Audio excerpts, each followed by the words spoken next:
Amém. Graça e paz, igreja. A apresentação do corte me fez lembrar uma netinha minha. Um dia eu estava longe dela há 1 a 2 semanas e ela chegou, abriu o elevador, ela abriu os braços e veio para mim. Ela disse: doutora Dona Tânia, juíza, pastora, minha avó Tetê. Né? Então, o melhor é o minha avó Tetê. Né? Melhor da festa. Queridos, eu tenho que pedir desculpa a vocês pelo pouquíssimo material que tem aí, mas eu estou viajando há praticamente 1 mês e saí de casa com muito material, mas passei em Salvador, passei em Imperatriz, passei em Goiânia e vim para cá direto. Então, não sou como o Cote, que está no quintal da casa dele, aí, o material, né? Nem o Luciano Subirá, que também está ali no outro endereço, mas nessa cidade. Mas eu vou deixar o meu e-mail aqui, e se você quiser receber a lista do material por e-mail, eu posso te enviar e posso fazer a remessa pelo correio para você, se tiver interesse. Mas sem uma apostila que está saindo do forno agora, aqui, acabou a gráfica que está aqui no quintal da casa do Cote, acabou de me trazer, além dos poucos materiais que eu tenho, dessa apostila vai ter para oferecer hoje. É um curso de libertação que fizemos na cidade de Resende, que durou 4 meses, um curso por módulos. E aqui tem com profundidade estruturas espirituais e princípios espirituais para um curso de libertação. Viu? A Paula, aqui, minha filha espiritual, vai estar cuidando desse material para mim. Tem DVD sobre princípios espirituais, sobre autoridade espiritual, sobre herança espiritual, sobre promiscuidade. Tem CD sobre paternidade, enfim, um pouquinho de cada coisa. Mas eu fico devendo enviar por e-mail para você a lista de material. Mas eu não vou pegar o seu e-mail, não vou prometer isso como o Luciano prometeu. Você vai passar o e-mail para mim, e aí eu te respondo, tá bom? Eu quero orar uma vez mais. Pai, eu coloco diante do teu trono de graça, Senhor, a disponibilidade do meu coração de fazer algo aqui que vai agradar o teu coração, Pai. Eu te agradeço por servir aos santos que se reúnem nesse lugar e te agradeço por tudo que eu recebi aqui nessa manhã, Pai. Eu entendo que a tua medida de graça já está sobre essa escola, Pai, e que nós fomos edificados de uma forma muito especial nessa manhã, em nome de Jesus. Amém, igreja? Na esteira da palavra do Luciano, eu quero dizer algo para a igreja. Falou tanto em edificação das futuras gerações, né? Falou tanto em estabelecer a casa. Mostrou na Bíblia para nós hoje de manhã situações de homens que foram aprovados por Deus no seu ministério, na sua vida pessoal, mas que colheram uma herança desastrosa nas gerações futuras. E aí a pergunta é, como que vamos edificar a nossa casa?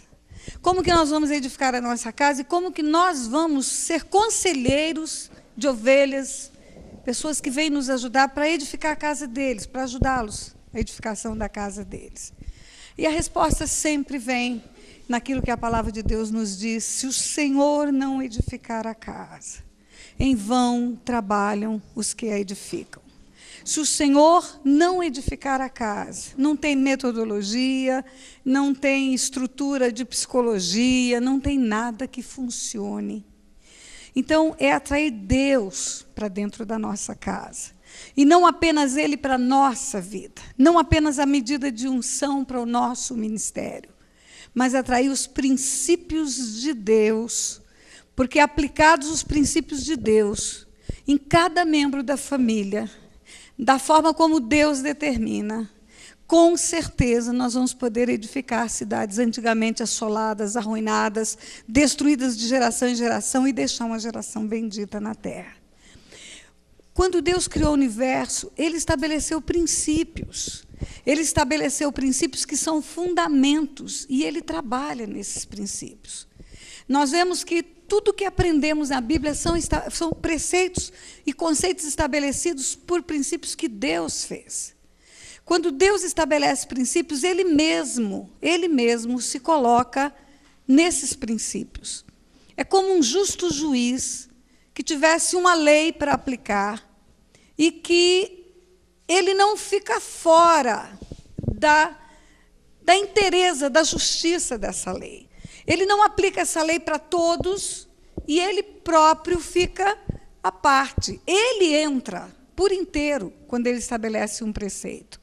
Então, quando ele junta aquele povo, por exemplo, ao pé do Monte Sinai, para dar os preceitos, as leis, os fundamentos, para aquele povo ter agora diretrizes a partir de então, ele diz, olha, se atentamente ouvires a minha voz e seguires os meus mandamentos, vós me serei povo peculiar, eu serei vosso Deus.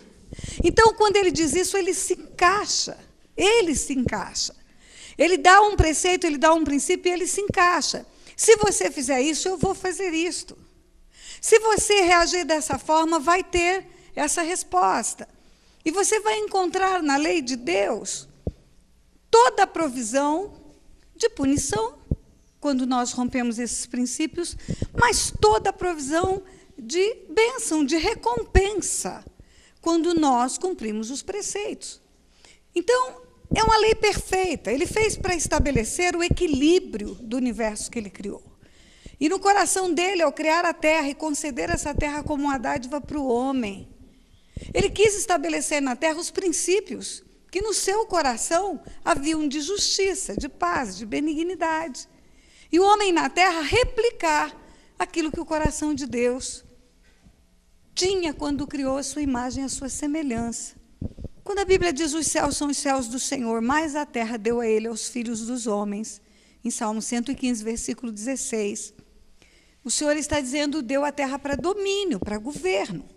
É lógico que isso não anula aquele outro versículo que diz, a terra e todos os que nela habitam são do Senhor, mas eu não estou falando de propriedade, a propriedade da terra é do Senhor.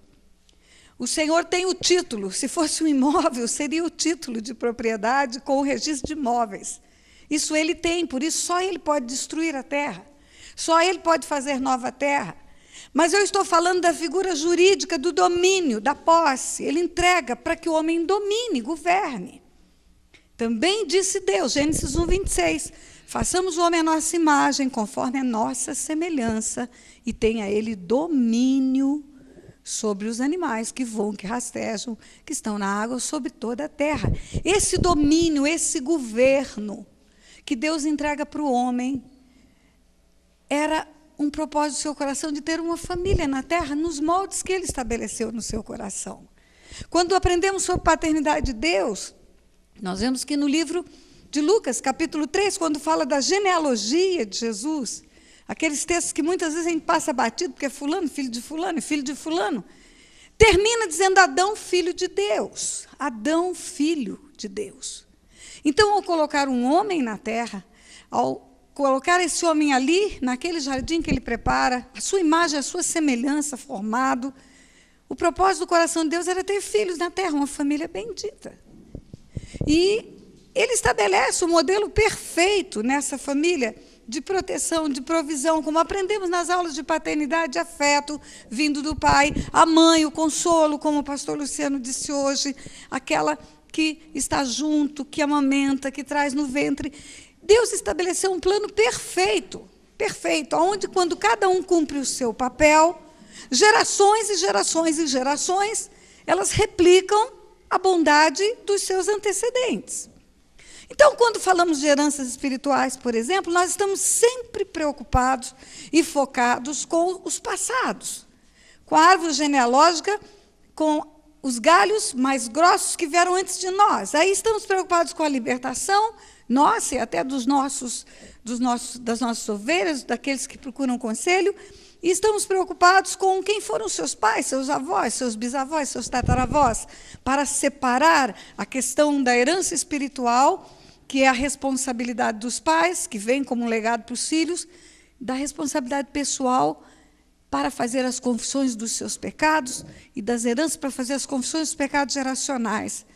Mas eu quero chamar a sua atenção que quando o nosso comportamento é inadequado, quando a nossa geração, mesmo que não tenha recebido um legado de maldade, mesmo que venha de gerações que os bisavós, os avós, os tataravós, todos andaram na presença do Senhor. Quando a escolha do mal vem para a nossa vida, nós começamos uma cadeia geracional de maldade para filhos, netos, bisnetos e tataranetos. Nós sempre olhamos a questão da herança para trás, mas nós temos que também focar para frente. O que virá depois de nós, não é? E como se trata de falar de família, eu escolhi 2 textos bíblicos.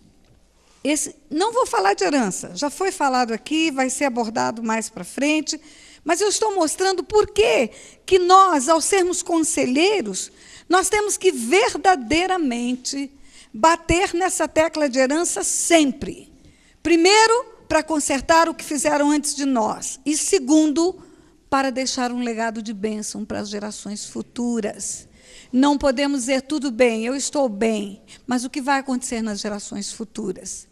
Davi estava muito bem, depois que comete o pecado com Batseba, volta à vida normal, tudo, mas o que aconteceu depois? Aminon estupra Tamar, Absalão mata Aminon, e aquele rastro que fica para os filhos, não é? Para os netos e para os bisnetos. Então, a carta aos Efésios nos fala sobre relacionamento num lar cristão. Vamos lá. Você está há muito tempo ouvindo isto em cultos de casamento, em reuniões de família, em celebrações de eventos de casais. Mas vamos olhar hoje com os olhos que temos abertos depois daquilo que ouvimos hoje de manhã aqui. A partir do versículo 22, Efésios, capítulo 5. Aqui está falando do protótipo de um lar cristão. O modelo de um lar cristão. Qual é o modelo? Qual é a receita de Deus? Qual é o preceito de Deus? A ordenança de Deus? Veja que não é uma sugestão que está aqui. Aqui não é uma sugestão. Aqui é um comando de Deus. Se fosse uma lei, nós diríamos que é de caráter imperativo, é uma ordem imperativa. É uma ordem a que todos devem se submeter. Então está escrito assim: as mulheres sejam submissas ao seu próprio marido como ao Senhor. Porque o marido é o cabeça da mulher, como também Cristo é o cabeça da igreja, sendo este mesmo o Salvador do corpo. Como, porém, a igreja está sujeita a Cristo, assim também as mulheres sejam em tudo, diga em tudo, submissas ao seu marido.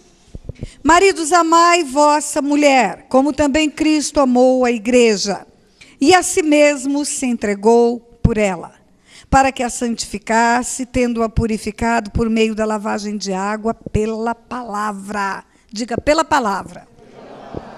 Para apresentar a si mesmo igreja gloriosa, sem mácula nem ruga, nem coisa semelhante, porém santa e sem defeito.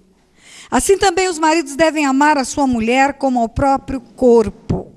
Quem ama a esposa, a si mesmo se ama. Porque ninguém jamais odiou a própria carne. Antes a alimenta e dela cuida, como também Cristo o faz com a igreja. Porque somos membros do seu corpo. Eis porque deixará o homem, seu pai e sua mãe, e se unirá à sua mulher, e se tornarão os dois uma só carne.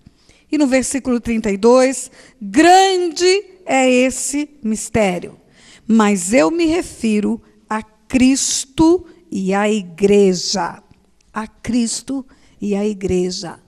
É interessante porque parece-me que ele está falando de casamento, parece-me que ele está falando de relacionamento conjugal, mas ele termina explicando que não. Ele termina dizendo, grande é esse mistério, mas eu me refiro ao corpo e ao cabeça, o corpo que é a igreja e o cabeça que é Jesus.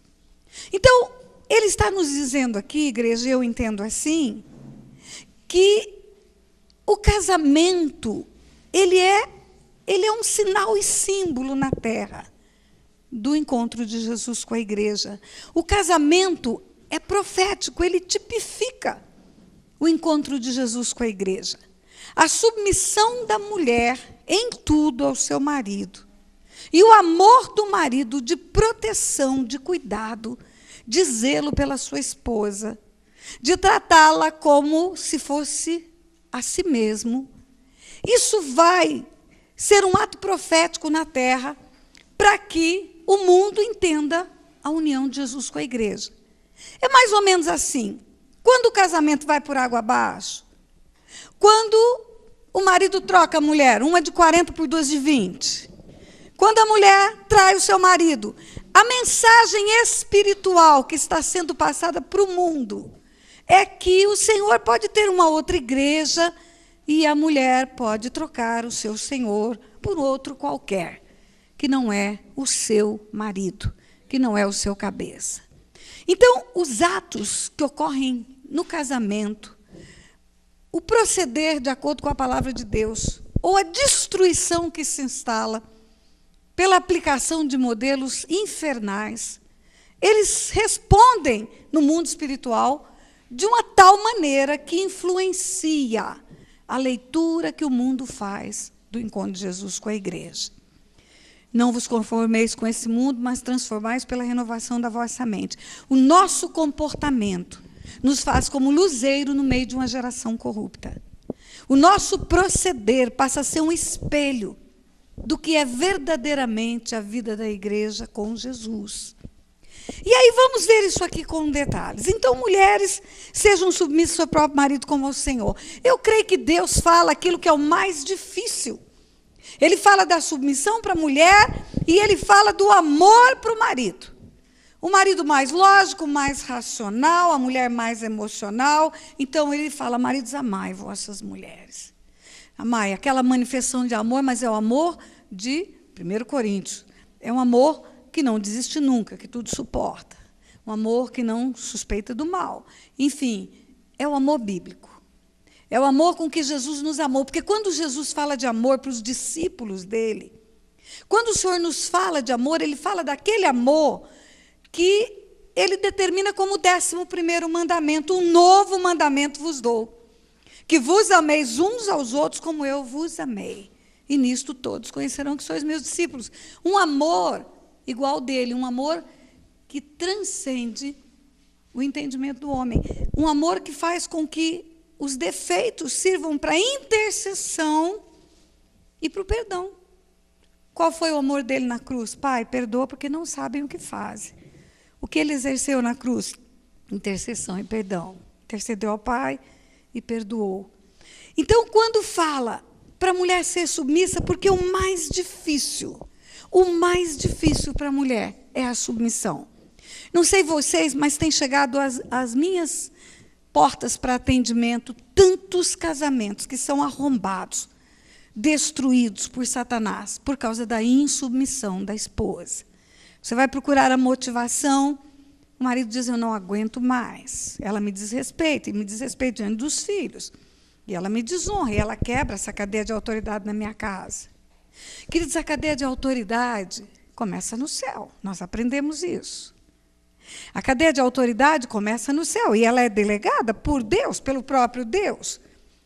E se você tem alguma dúvida do que é delegação de autoridade, imagine aquele guardinha de trânsito naquela avenida lá em Belo Horizonte, aquela Amazonas que desce, imagine um caminhão, um Scania com um bloco de mármore em cima, imagine um guardinha magrinho, está ali, uma velhinha encosta e fala, moço, dá para o senhor parar o trânsito porque eu não consigo andar até o sinal? E aquele guarda de trânsito bota o apitinho de plástico na boca e apita, estende a mão e o motorista da Scania vê e sabe que tem que parar e reduz a marcha e pisa no freio, canta pneu e sai fumaça do asfalto e ele para. Mas por que ele parou? Porque ele tem medo do guarda? A Scania pode matar o guarda e o guarda virar hambúrguer de asfalto. Não é por isso. Ele para porque quando ele vê aquele guarda, ele vê uma figura de autoridade que tem uma patente delegada. Alguém maior do que ele, e esse alguém ou algo chama Estado. E o Estado deu aquele guarda autoridade para apitar e parar aquele caminhão. E por trás dele, esse Estado pode tirar pontos de carteira, ou botar pontos para perder a carteira, tirar a carteira, aplicar multas, pode apreender veículo e pode botar motorista na cadeia. Então, o poder que emana de quem delegou é o poder que você respeita quando você respeita aquele que tem a delegação. Quando Deus delega a autoridade e nós nos insubordinamos, nos rebelamos contra alguém que tem essa autoridade delegada por Deus, nós estamos dizendo: Deus, o Senhor é um bola murcha, porque o Senhor está dando autoridade para quem não deveria dar. E aí nós estamos nos colocando contra a autoridade de Deus. E esse princípio de autoridade, queridos, aonde Deus é o cabeça, Ele diz que Ele é o cabeça do Cristo, o Cristo da igreja e o marido da mulher. Deus escolheu dessa forma. Deus escolheu que fôssemos uma só carne, fôssemos um só diante dEle, mas um é autoridade. Não é uma autoridade para colocar um achaque, para haver uma subserviência do outro lado. É uma autoridade com respeito para estabelecer as metas, os objetivos, ter os preceitos da casa. Agora, quando a mulher rompe com esse princípio da autoridade, você sabe o que acontece? No mundo espiritual, entra na zona de trevas. Ela sai da zona da luz e ela entra na área de trevas. No mundo espiritual há uma tênue linha, aonde está a luz e onde está as trevas. Uma ação do homem pode atrair trevas. Por isso que está escrito: irai-vos, mas não pequeis, não deis lugar ao diabo. Por isso que o código fala que quem não tem domínio próprio tem um demônio próprio. Quando você ir a dar lugar para o diabo, você passa a ter um demônio. Você passa a ter uma estrutura espiritual maligna que pode te influenciar. E quando eu falo de trevas, eu estou falando de trevas mesmo, eu não estou falando só de confusão. Porque se você caminhar comigo até o princípio dessa quebra de autoridade, você vai ver que havia um anjo de luz no céu, portador da luz. Esse anjo chamava Lúcifer. A diferença entre Lúcifer e Satanás, qual é? É a quebra do princípio da autoridade. Torna-se demônio aquele que foi criado para ser anjo de luz. Ele tem toda a natureza de anjo. Ele foi criado com toda a natureza de anjo dele. E mais, quando a Bíblia fala dele, a Bíblia fala que ele era ungido. Igreja, ele era ungido. Alô, você está escutando? Ele era ungido. Ungido. E ele assistia aonde? Na congregação do céu. Não era pouca coisa, hein, gente? Pense uma igreja boa. Ungido na congregação do céu. Ungido na congregação do céu. E tornou-se Satanás. Foi expulso da presença de Deus, porque quebrou o princípio da autoridade. E não pode haver caos e haver presença de Deus. Não pode haver a independência e a presença de Deus. Sabe, igreja, eu vou falar uma coisa para vocês. Eu creio no que eu vou dizer. Quando Isaías teve a visão do trono de Deus, a glória de Deus enchendo o templo, enchendo a terra, as abas das vestes do Senhor enchendo o templo, querubins, serafins voando ao redor do trono. E ele viu os anjos dizendo uns para os outros: Santo é o Senhor, Santo é o Senhor, Santo é o Senhor. Os anjos não disseram para Isaías, não. E nem disseram para nós, não é para nós aquela revelação. É um para o outro, é anjo falando para anjo, anjo olhando para anjo, falando: Santo é o Senhor, Santo é o Senhor, Santo é o Senhor. Por que você acha que os anjos ficam falando uns para os outros que Santo é o Senhor? Porque eles viram um anjo que se esqueceu da santidade de Deus. Virar Satanás. E eles viram esse anjo ser expulso da presença de Deus. Então, o princípio da autoridade, igreja. Mulheres, o princípio da autoridade, ele faz um anjo virar demônio quando ele é quebrado. E ele faz uma mulher santa ficar endemoniada.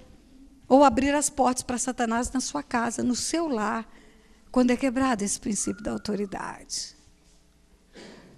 E Deus fala em tudo sede submissas. Um dia eu estava ministrando para mulheres, aí Uma delas falou assim para mim: pastora, a senhora fala para eu me submeter ao meu marido, porque a senhora não conhece o meu marido. Meu marido não é desse mundo. Eu disse para ela: mas olha, Deus manda você se submeter. Deus fala que pelo seu justo proceder, você vai ganhar o seu marido. Como assim, pastor? Eu falei: vou te dar um exemplo. Você está aqui no evento de Mulheres Felizes da Vida, não está? Estou. Então, digamos que o teu marido tenha te proibido de vir. Ela falou: como que a senhora sabe? Sabe o que você tinha que fazer quando teu marido te proibiu de vir? Você tinha que dizer para o teu marido assim: olha, meu marido, eu tenho muita vontade de ir, porque nesse lugar eu vou ser edificada. É a palavra de Deus que vai ser ministrada. E Deus vai se manifestar nesse lugar. Agora, esse Deus que eu sirvo, esse Deus que é o meu Senhor, sabe o que esse Deus fala para mim? Sabe o que ele fala para mim? Ele fala que eu tenho que te obedecer. Então, eu não vou porque eu vou obedecer você, porque Deus manda eu te obedecer. Aí esse seu marido vai olhar para você e vai falar: poxa, esse Deus é legal, manda minha mulher me obedecer. Então, vamos lá, eu quero conhecer esse Deus. Aí ela disse: pastora, a senhora fala isso porque a senhora não conhece meu marido. Meu marido é filho de Belial. Aí eu disse para ela: olha, minha filha, tudo pode acontecer com o filho de Belial. Deus pode até matá-lo. A senhora está dizendo que Deus vai matar o meu marido? Não estou dizendo isso. Mas eu estou dizendo que na Bíblia tem uma história de um filho de Belial chamado Nabal. E tinha uma mulher toda certinha, que nem na hora que Nabal fez tudo errado, ela desonrou o seu marido.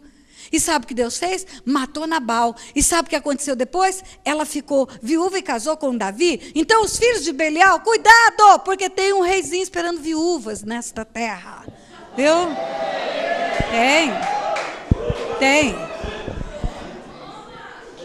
É óbvio, igreja.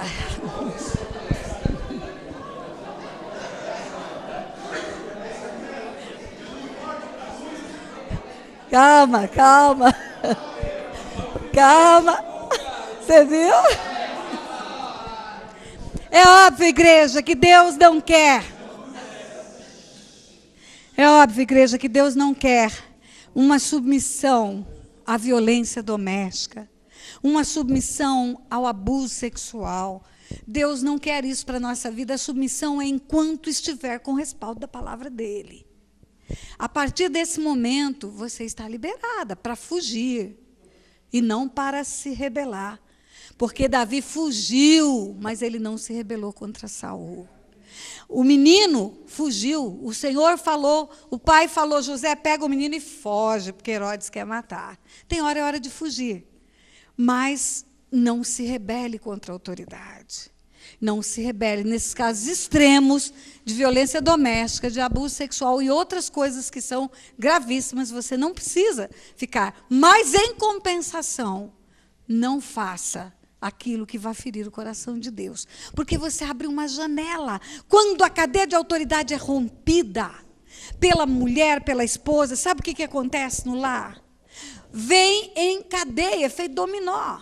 O filho mais velho não a respeita, o mais novo não respeita o irmão mais velho, e ninguém respeita ninguém na casa. O caos se instala. Quando chega uma pessoa que vem reclamar dessa situação, eu logo faço a pergunta, quando ela: meus filhos brigam demais, é contenda dentro de casa, pastora, me ajuda, vai lá em casa orar, ungir as portas. Antes de ungir as portas, vamos perguntar como é o relacionamento dessa família, qual o exemplo que se dá, e além disso, qual a porta que se abre. É o Senhor que vem e se instala, ou é Satanás que vem e se instala nessa relação? A palavra de Deus para o marido aqui é: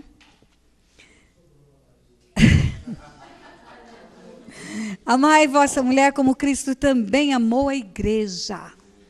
E assim mesmo se entregou por ela. Sabe o que é isso? Diga amor sacrificial, diga. É isso que está escrito aqui. Amor sacrificial. Para que a santificasse, tendo-a purificado por meio da lavagem de água pela palavra. Pela palavra. Você entende como que o marido santifica a sua esposa? Como que ele pode mudar circunstâncias na casa dele? É pela palavra.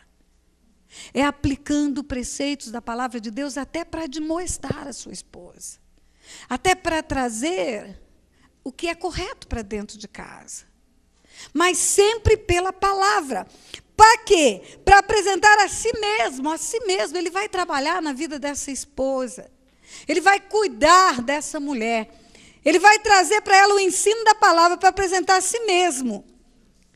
Como igreja gloriosa, sem mácula, nem ruga, nem coisa semelhante, porém santa e sem defeito. Queridos, eu quero fazer um teatro aqui antes de prosseguir. Pastor Feitosa e pastora Elaine, queridos do meu coração. Vem cá. Fica de frente um para o outro, de lado para a congregação, assim. Isso. Isso. Abraça e dorme. Abraça pela barriga. Assim, isso, e dorme. E dorme. Dorme. Olha para mim. Olha para essa figura aqui. Em Gênesis capítulo 5, versículo 1, está escrito que no dia em que Deus formou o homem, a sua imagem e semelhança, macho e fêmea os formou. E os abençoou. E deu a eles o nome de Adão. No dia em que Deus formou o homem, a sua imagem e semelhança, macho e fêmea, os formou, os abençoou e lhes deu o nome de Adão. Adam, humanidade. No livro de Gênesis está escrito que ele fez cair pesado sono sobre Adão. Aqui está Adão. Adão é humanidade. Um ser só foi criado. Ele não criou 2 bonecos e soprou o fôlego da vida. Ele criou um só. Ele escolheu criar um e neste um colocar toda a essência da raça humana, que seria feminina, e toda a essência da raça humana, que seria masculina. Todo o gênero da humanidade está aqui. E a Bíblia diz que ele fez cair pesado sono sobre Adão. Abriu o seu peito. Tomou uma parte, levou. Transformou e devolveu. E quando devolveu, ele disse: essa é osso dos meus ossos. Essa é ossos dos meus ossos. Carne da minha carne. Carne da minha carne. Outra vez, osso dos meus ossos. Ossos dos meus ossos. Carne da minha carne. Por isso, deixará o homem, pai e mãe, uniciar a sua mulher. E serão os dois. Os dois. Uma só carne. Uma só carne. Senta lá.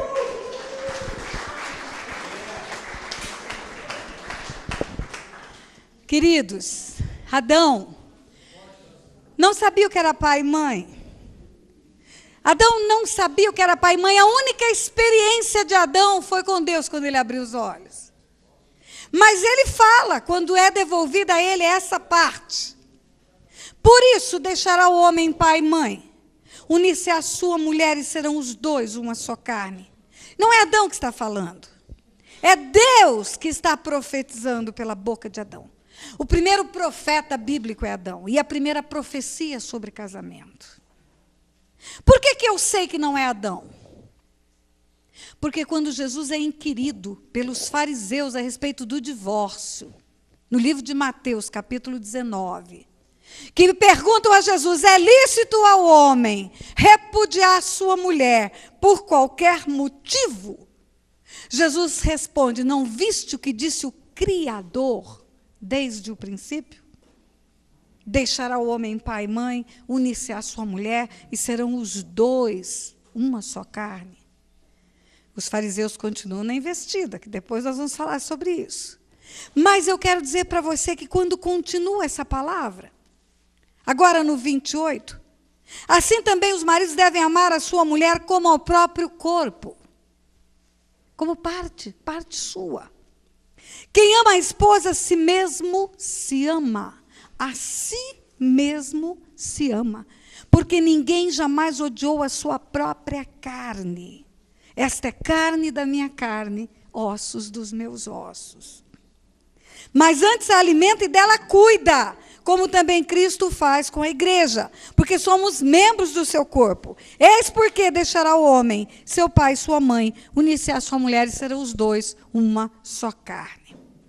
Queridos, vamos fazer uma análise de alguns textos bíblicos que nós conhecemos. Algumas histórias, não vamos abrir, vamos lembrar.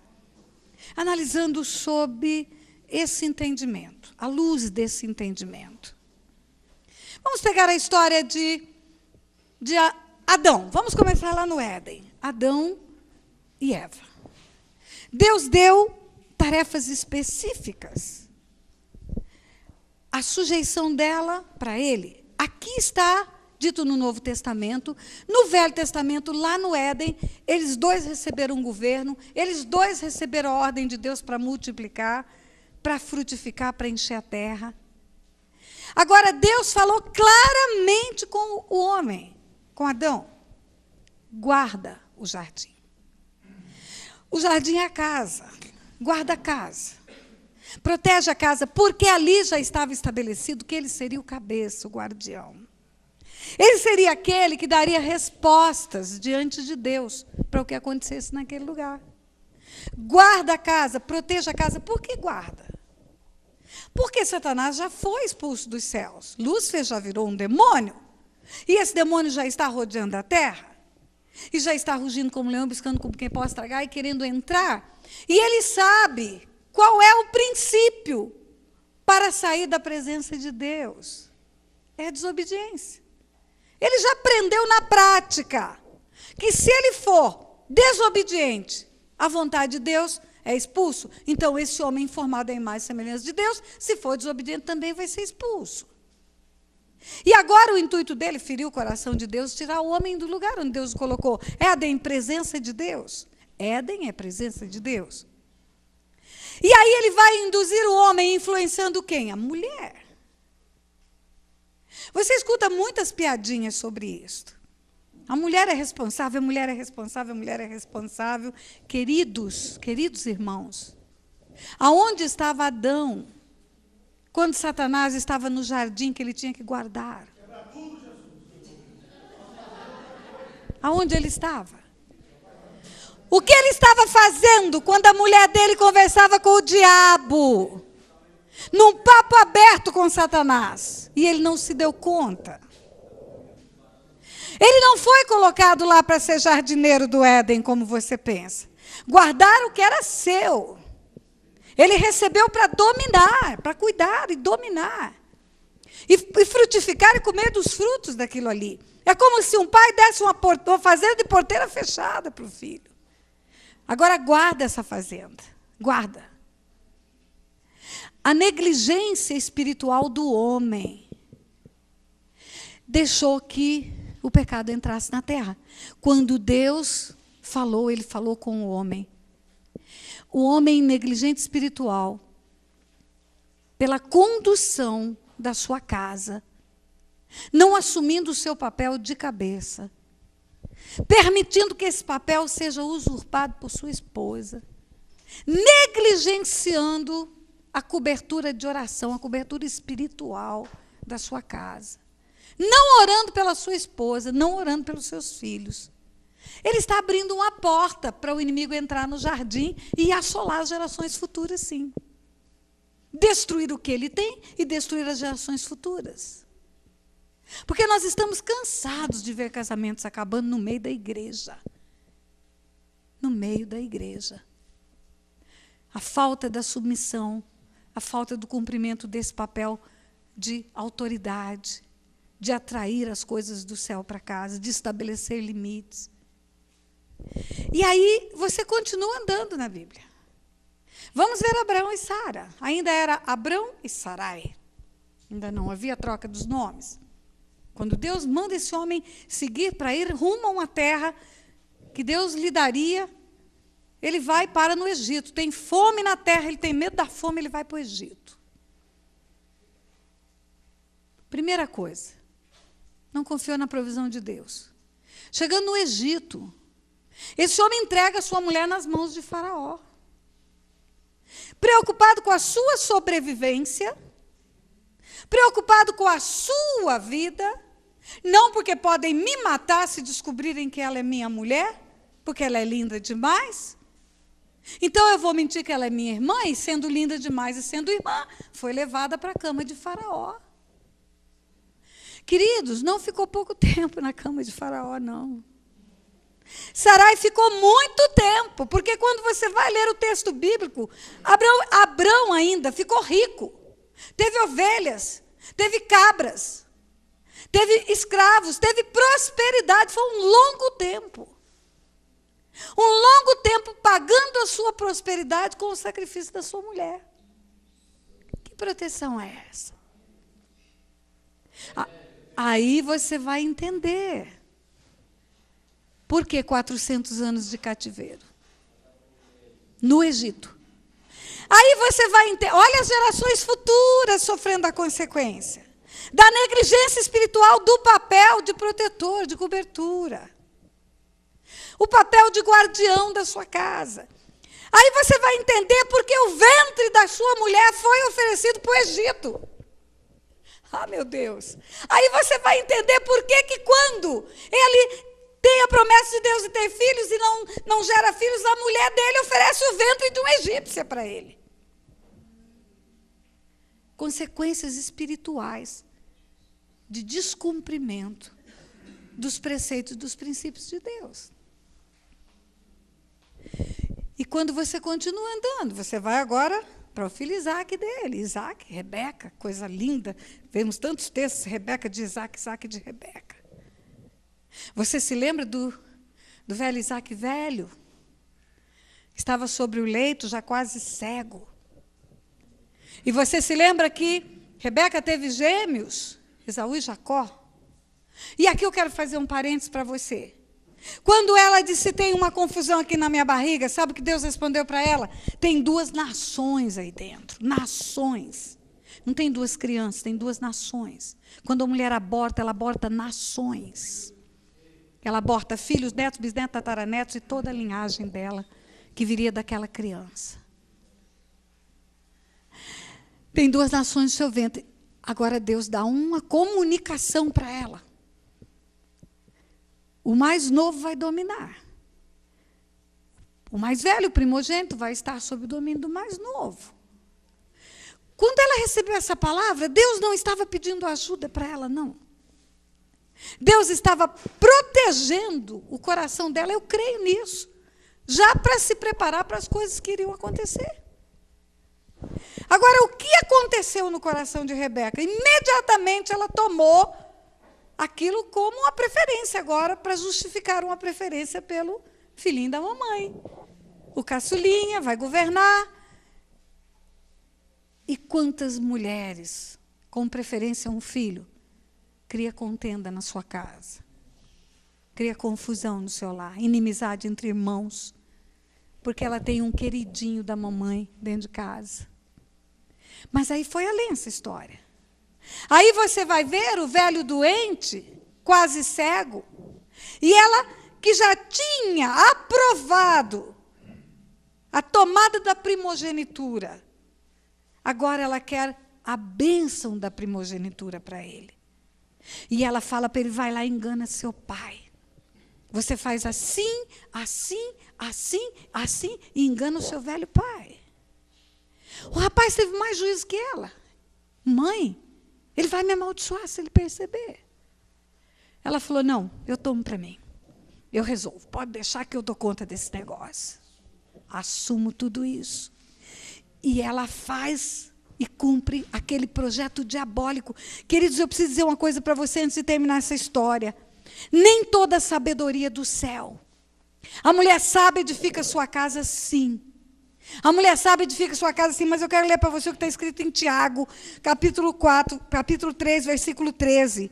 Quem entre vós é sábio e inteligente, mostra em mansidão de sabedoria, mediante condigno proceder as suas obras.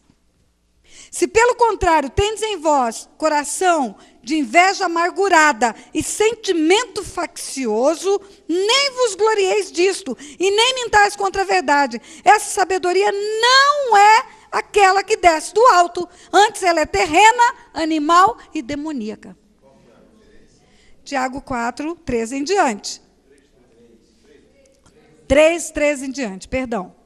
Pois onde há inveja e sentimento faccioso, aí há confusão e toda espécie de coisas ruins. A sabedoria, porém, lá do alto é primeiramente pura, depois pacífica, depois indulgente, depois tratável, plena de misericórdia, de bons frutos, imparcial. Imparcial e sem fingimento. Então ele diz, essa não é a sabedoria que desce lá do alto. Antes ela é terrena, animal e demoníaca. Você entende que a sabedoria de Rebeca foi animal e demoníaca o que ela fez ali?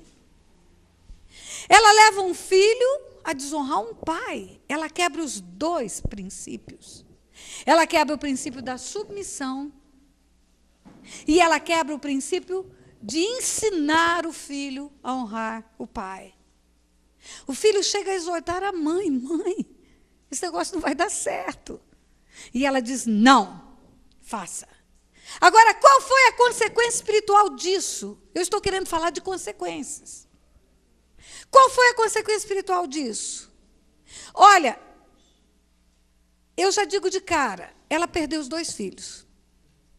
Ela perdeu Esaú, que se revoltou contra ela, começou a agir de forma a afrontá-la o tempo todo, e ela perdeu Jacó, porque Jacó teve que se pirulitar.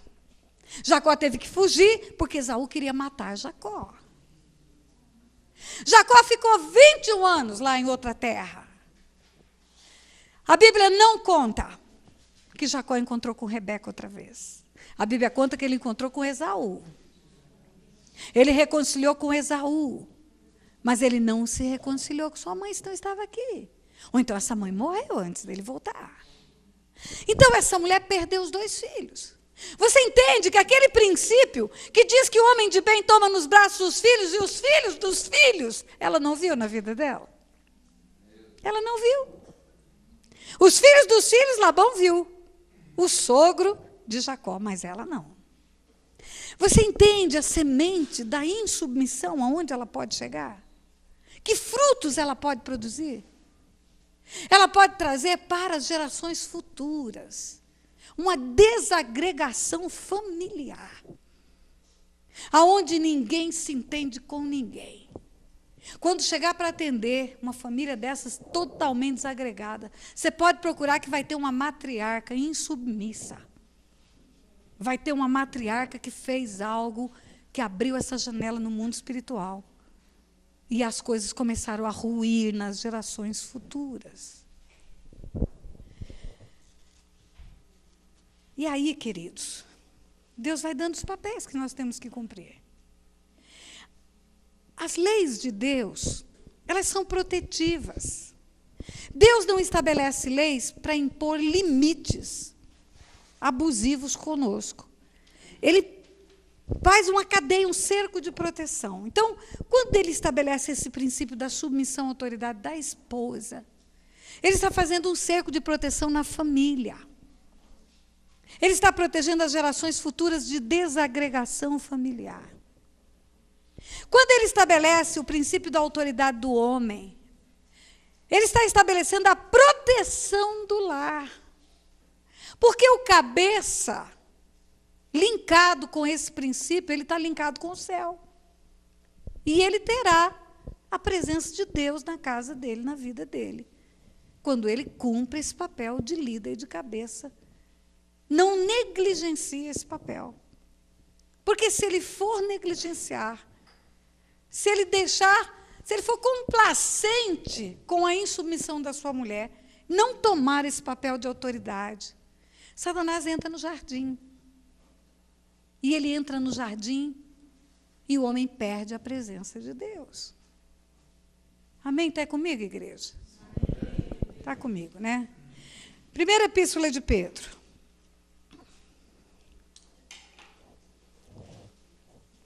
Eu gosto desses conselhos aqui para homem e mulher. Primeira epístola de Pedro, capítulo 2, vamos começar pelo versículo 18. Ele está falando com os servos. Primeiro ele está falando com os servos. Servos naquele tempo eram escravos. Não eram os funcionários públicos de hoje, não eram os funcionários das empresas de hoje, eram escravos. Ele está falando para escravos. Versículo 18 de 1 Pedro, capítulo 2. Ele diz assim: servos, sede submisso com todo temor ao vosso Senhor, não somente se ele for bom e acordado, mas também ao perverso. Sede submisso até ao patrão perverso, está escrito aqui. Pois isto é grato que alguém suporte tristezas, sofrendo injustamente por motivo de sua consciência para com Deus. Então ele está dizendo para os servos empregados, criados naquele tempo, escravos naquele tempo: olha, vocês sejam submissos ainda que o cara não for bom, ainda que haja maldade nele.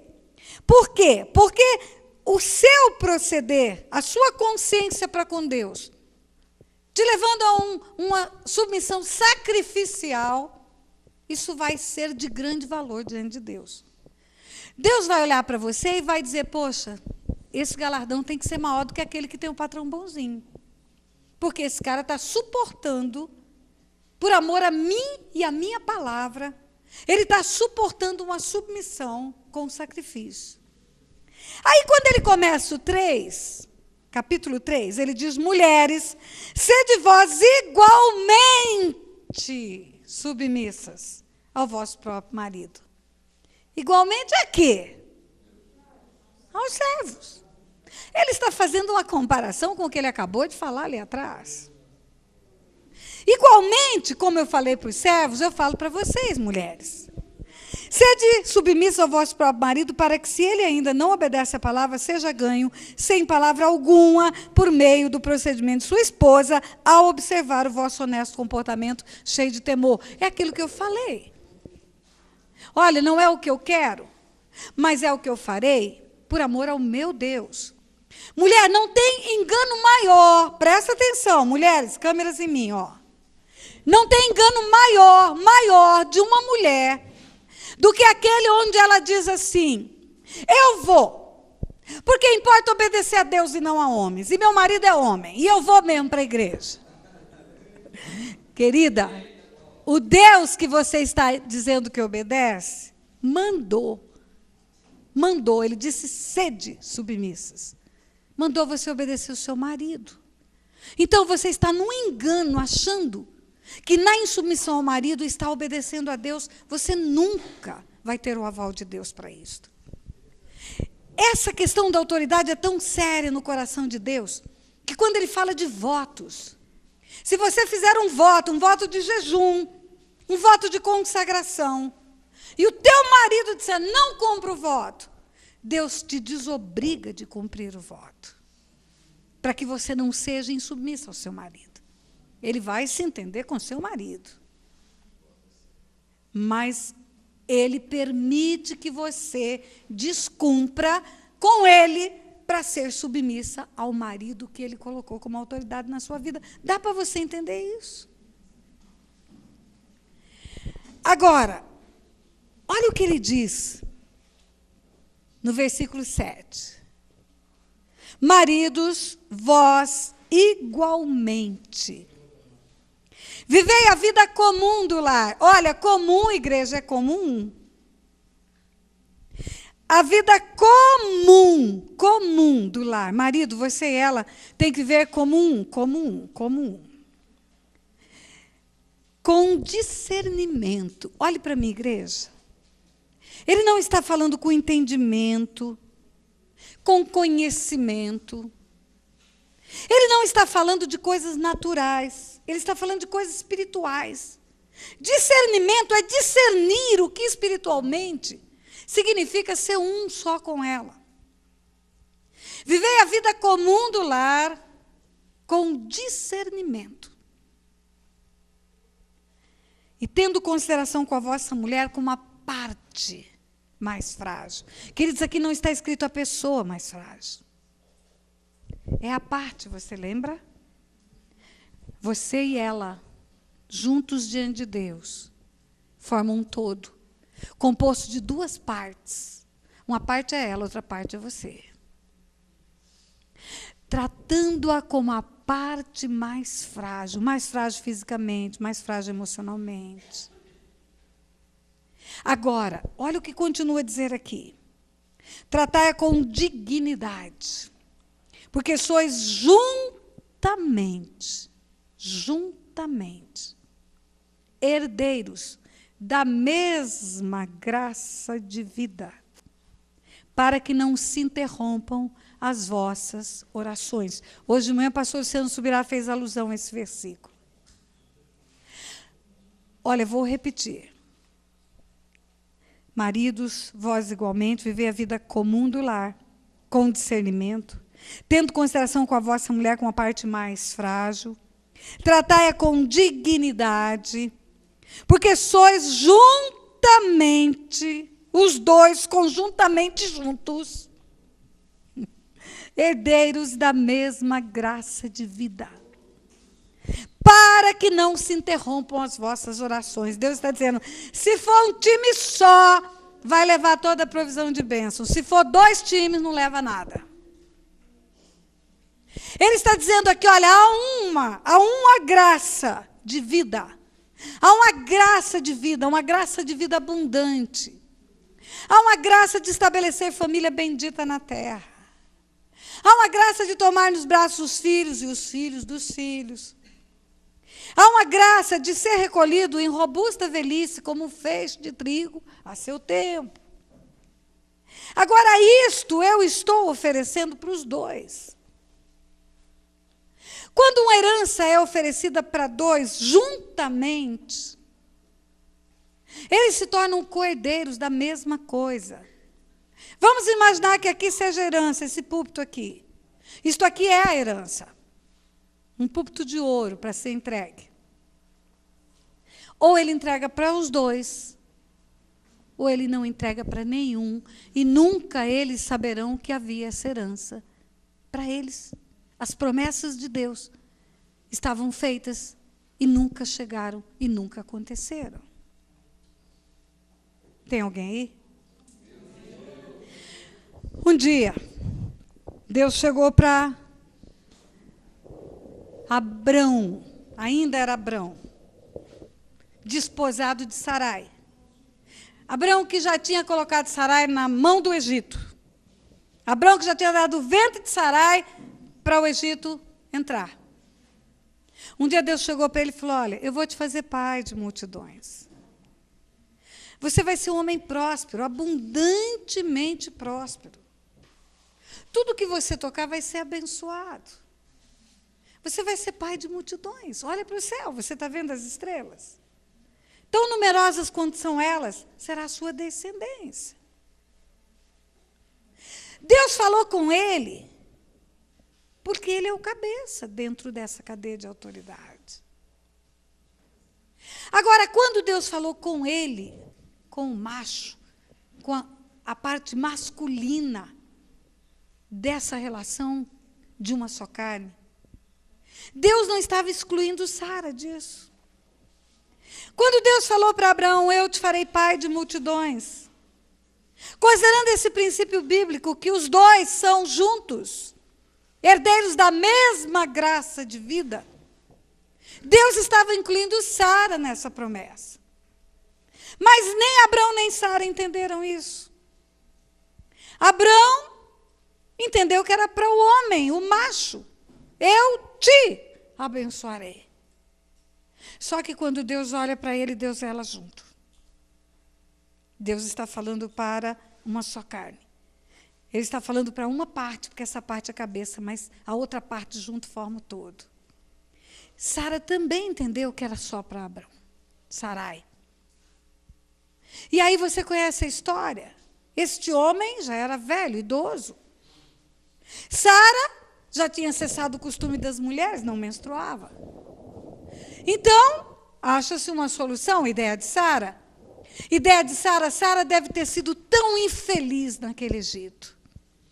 Tão infeliz, que ela pensou, eu fui mulher de cama de Faraó, agora vou trazer uma egípcia para ser mulher de cama do meu marido. E ela sugere para uma egípcia se deitar com ele, uma escrava.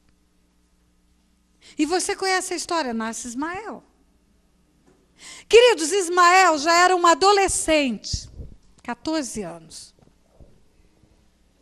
Um dia, Abraão recebe a visita dos anjos, do Senhor e 2 anjos. Conversa vai, conversa vem, conversa vai, conversa vem, pega novilho, assa novilho, faz oferenda. No fim da tarde, o Senhor falou para Abraão: cadê Sara, tua mulher? É dela que vai nascer o filho prometido. Ela está incluída na promessa, só faltou dizer isso. A promessa não é só para você, a promessa é para o casal. A promessa é para os 2. Queridos, vocês conhecem a história? Sara engravidou. Deus fala: não tem coisa impossível para mim. Ela riu, achou que não tinha mais jeito. E aí, quando nasce Isaac, e Isaac cresce, se torna um adolescente agora. Ismael tinha 25 anos. Isaac tinha 12. Ismael já tinha quase 27. Lá no Monte Moriá, quando foi pedido o sacrifício de Isaac, Abraão escutou 3 vezes de Deus. 3 vezes. Basta, não me negaste o teu filho, o teu único filho, o teu único filho, o teu único filho, como único. Como único, Ismael não existe? Existe. Mas na promessa, só tinha aquele. Quando você lê a Bíblia, não está escrito que ele é Deus de Abraão, Isaque e Ismael. É Deus de Abraão, Isaque e Jacó. A linhagem bendita, a descendência bendita, tinha que sair da aliança, porque a promessa foi feita naquela aliança. A promessa foi feita naquela aliança, igreja. Agora, Deus matou Ismael, matou Agar? Não. Não, porque Deus é misericordioso e a misericórdia dele se renova a cada manhã. Tem uma grande nação que procede de Ismael.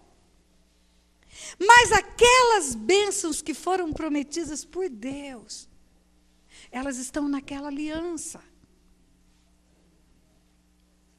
Então aí talvez você vai entender por que nós temos enfrentado na igreja tanta desestruturação familiar por causa de alianças de casamento quebradas. Porque o homem acha que o hedonismo é mais importante. Eu não estou feliz, eu preciso ficar feliz. Por que você está deixando sua esposa? Porque eu preciso ficar feliz. E alguém pode ser feliz descumprindo a palavra de Deus? E as gerações futuras? Você vai encontrar... Vamos fazer outro teatro aqui. Vem cá, pastor Elaine e o pastor Feitosa. Você vai encontrar o seguinte. Aqui está, esse casal está casado. Tem uma filhinha, pastora Maria de Jesus. Vem cá, a senhora é filhinha deles. É o contrário, pastor. Não, é só de teatro. Porque ela é pequenininha. Só porque ela é pequenininha. Pastora Maria de Jesus é filhinha desse casal. Aí esse casal, vem cá, fica aqui. Vocês 2, por favor. Isso. Aí você vai ser filhinha, você quer filmar. Vem cá, você vai ser filhinha desse casal aqui. Isso. E você, vem cá, meu irmão, só você. Fica aqui. Você é um solteirão. É? E aí você, Paula, vem cá, pastora Paula. Vem cá. Você é solteira, fica aqui. Fica aqui. Isso. Nós podíamos ter muitos outros casais aqui, mas vamos fazer só com isso. Esse casal aqui está se desentendendo, ele quer ser feliz e ele não consegue ser feliz. É só de brincadeirinha, né, pastor? Não consegue ser feliz e a coisa vai de mal a pior. E já que tem a lei do divórcio, por que então que a gente não divorcia? Separa. Separa e essa daqui vai ficar com a filhinha dela. Porque mulher vai cuidar da menininha dela, vai ficar lá, é melhor assim. Agora, eles são todos jovens. Aí, esse homem não aguenta ficar sozinho muito tempo. E daqui a pouco ele encontra a Paulinha, tudo o que ele queria. Uma mulher novinha, vem cá, sem filhos. Né? E a Paulinha vem. E daqui a pouco a Paulinha está grávida, nasce uma criança. Vem cá, minha filha. Vem cá, fica aqui. Aqui, nasce a filhinha da Paula. Né? Essa. Paralelamente, esse casal também está passando por um desentendimento muito grande. e separa. Agora, esse casal aqui, separa. Esse casal tem essa menina. E essa mulher não pode criar essa menina sozinha. Essa mulher precisa de uma companhia. Esse homem não se incomoda muito, a maternidade é uma questão dela. Aí ela arruma esse marido aqui, vai lá. Solteirão, bonitão, né? E aquela de lá, que não vai ficar sozinha, encontra um coroa também, ó.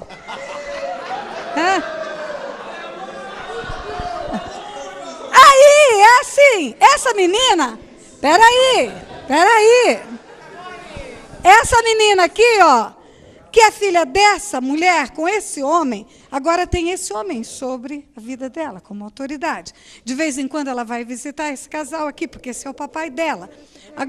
Agora esse papai aqui tem uma mulher que não gosta dela, gosta dessa, porque essa daqui é que é filha dela. E aí trata ela de uma forma terrível. Essa menina começa a desenvolver um comportamento de carência. E começa a se tornar rebelde. Então, a confusão está instalada aqui. Aí, como se não bastasse, essa menina aqui é filha daquele homem de lá, e de vez em quando ela vem visitar aqui. Entendeu? E de vez em quando se encontra com a irmã que está aqui, que não é irmã. Olha, eu vou parar por aqui, porque minha cabeça já embolou. Pode sentar todo mundo.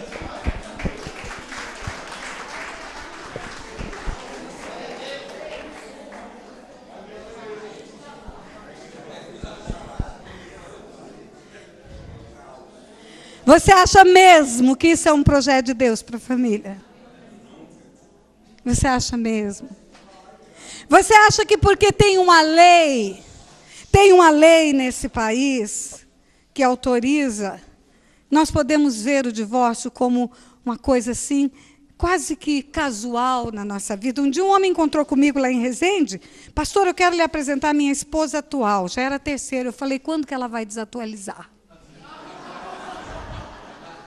Porque 3 já desatualizaram, né? Quando você vai para o livro de Salmos, escute, igreja, Salmo 94, versículo 20. Salmo 94, versículo 20, está fazendo uma pergunta. Pode acaso associar-te contigo o trono da iniquidade, o qual foge o mal, tendo uma lei por pretexto? Alô? Pode associar-se acaso contigo o trono da iniquidade, tendo uma lei por pretexto? Existe uma lei, tem uma lei que autoriza.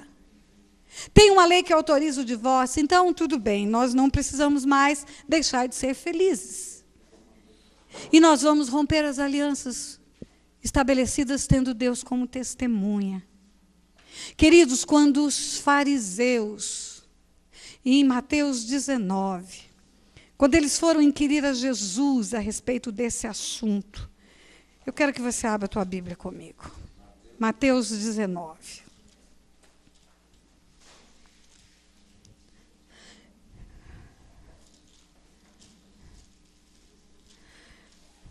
Vieram a ele alguns fariseus e o experimentavam, dizendo: é lícito ao marido repudiar sua mulher por qualquer motivo? Deixa eu fazer um preâmbulo aqui. Antes disso, João Batista foi para a cadeia e perdeu a cabeça. Porque ele falou para Herodes, a mulher que você está com ela não é sua não, é do seu irmão. Olha bem, antes dessa pergunta. João Batista fala para Herodes, você está com uma mulher que não é sua, é do seu irmão. E perdeu a cabeça.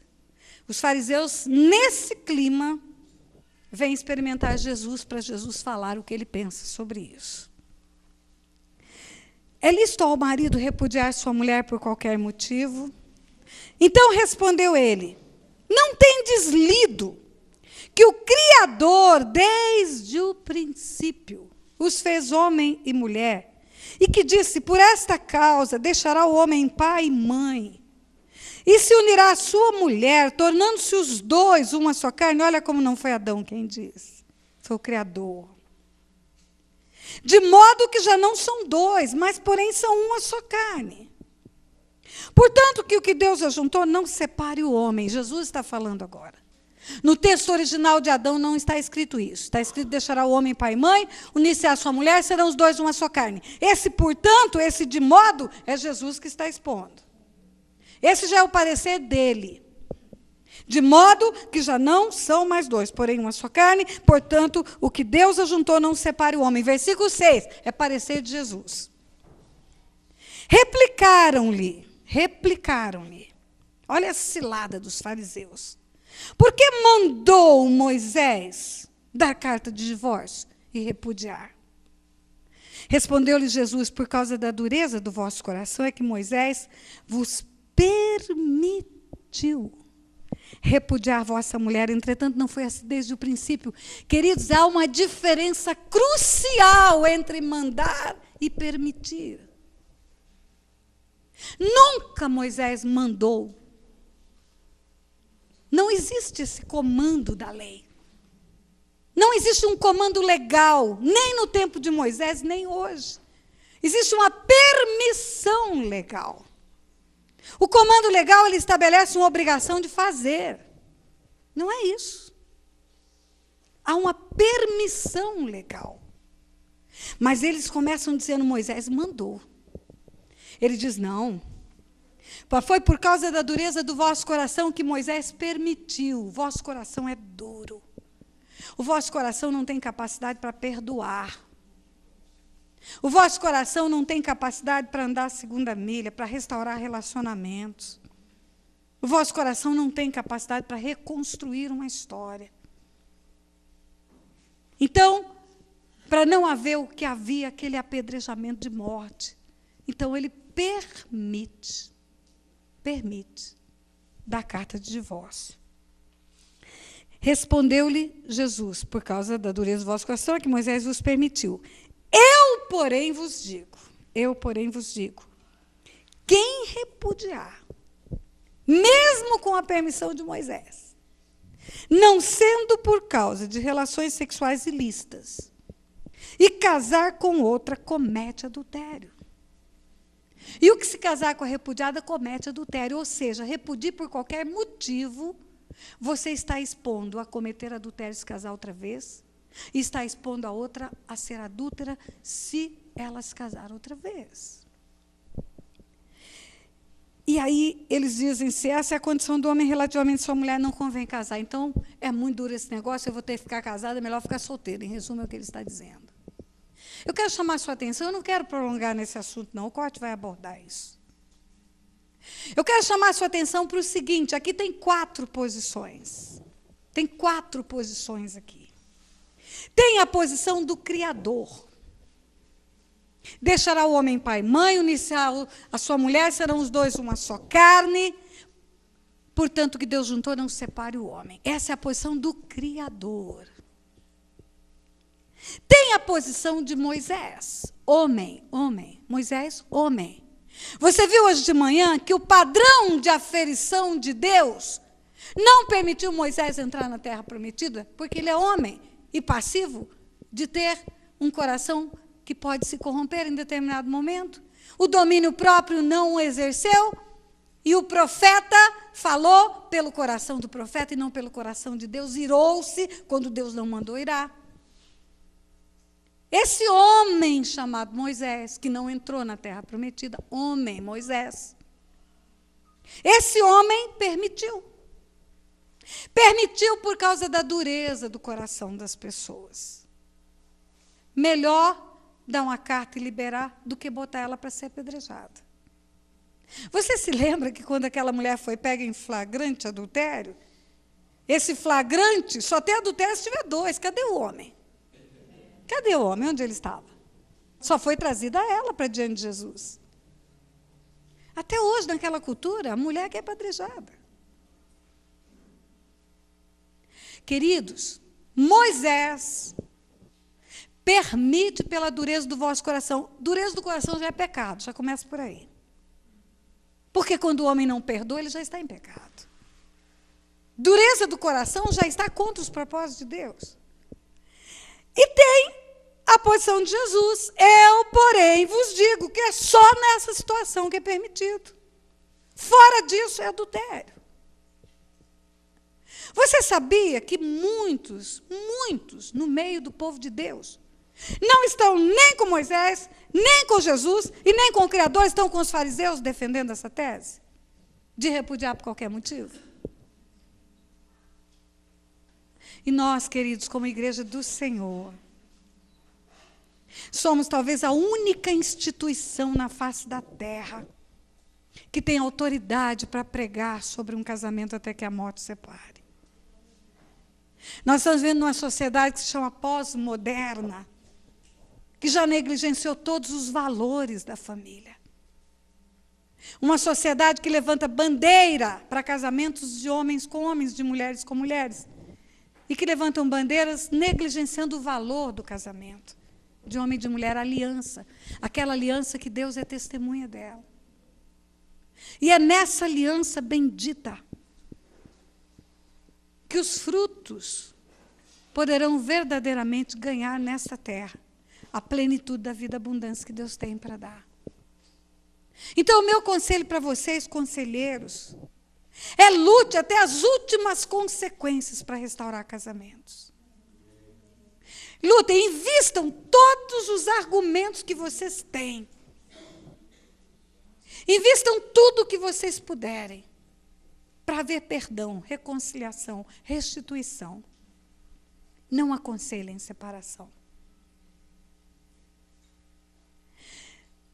Agar e o menino foram punidos por Deus? Não. Deus é misericordioso. Pode haver a quebra dessa aliança, ter uma outra aliança e alcançar a misericórdia de Deus? Pode, claro.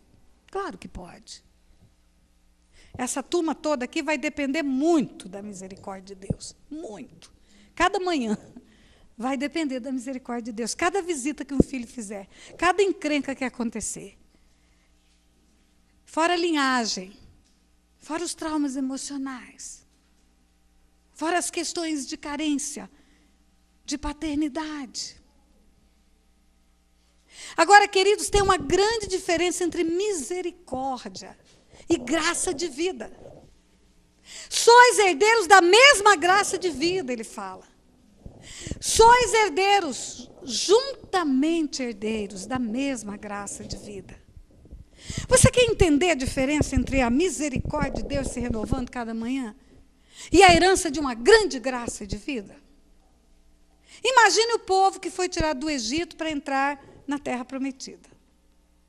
Quando Deus chamou aquele povo, Ele chamou com um objetivo definido, introduzir aquele povo numa terra que não só manava leite e mel, mas que era tudo de bom, ponto com. Porque quando você vê a conversa de Moisés, Moisés já sabe que não vai entrar. Moisés já foi advertido por Deus que não vai entrar. Aí ele chama o povo para exortar o povo à obediência, para esse povo não sair do plano de Deus. E ele diz assim, esse capítulo 6 de Deuteronômio, a partir do versículo 4, ouve Israel, o Senhor nosso Deus é o único Senhor. Amarás, pois, o Senhor teu Deus de todo o teu coração, de toda a tua alma, de toda a tua força. Essas palavras que hoje te ordeno estarão no teu coração. Tu as inculcarás a teus filhos, e delas falarás assentado em tua casa, andando pelo caminho, ao deitar-te, ao levantar-te. Também as atarás como sinal na tua mão, e te serão por frontal entre os olhos, e as escreverás nos umbrais de tua casa e nas tuas portas. Agora escute a partir do versículo 10.